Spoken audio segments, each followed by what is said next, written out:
Buenas tardes, mi nombre es Alejandro Arias y yo voy a realizar una pequeña exposición virtual acerca de la utilización de los estados financieros para la realización de auditorías.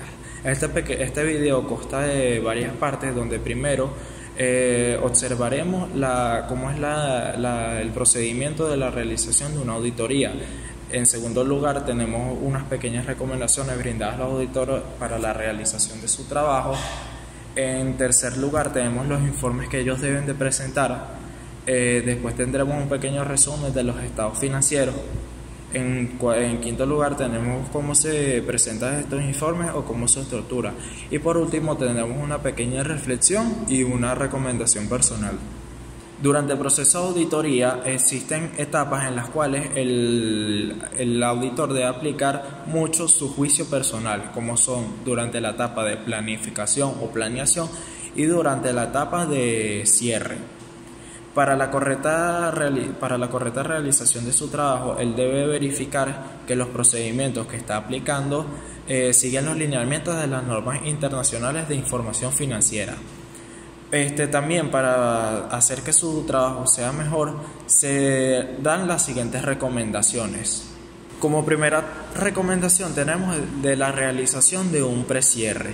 Como segunda recomendación tenemos la realización de un cronograma que indique las fechas de visita al cliente, la fecha de entrega de los informes y el personal que será utilizado para la realización de la auditoría. En tercer lugar, tenemos que asegurarnos de que hemos cumplido con los compromisos adquiridos con el cliente. En cuarto lugar, asegurarnos que los trabajos de evaluación y precierre fueron realizados y finalizados y revisados. Y en último lugar, tenemos que también es recomendable realizar un borrador de los estados financieros acompañados con el cliente.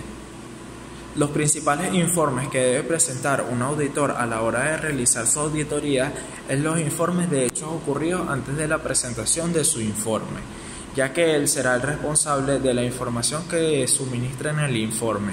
Y si él descubre o indaga de que los estados financieros sufrieron algún cambio, debe de presentarlos dentro de ese informe y revisar si fueron contabilizados de manera correcta.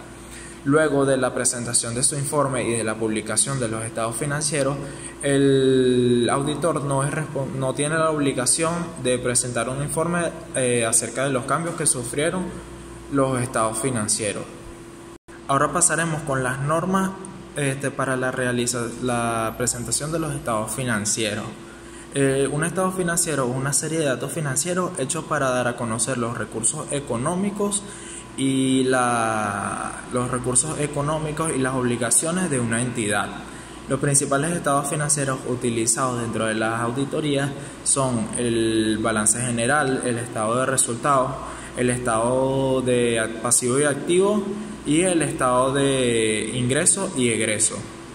Para concluir, vamos a pasar a la estructura de los informes de auditoría. Consta de tres sencillas partes, donde la parte 1 se coloca el título del informe, para quién va destinado y la ciudad donde se está realizando. La segunda parte consta de 3 párrafos. El primero es un párrafo introductorio donde se coloca, se da una presentación del cliente, se coloca qué estados financieros se están auditando y se declara que el cliente es responsable de la información financiera suministrada. La segunda parte tenemos un párrafo explicativo acerca del compromiso del significado del compromiso de preparación.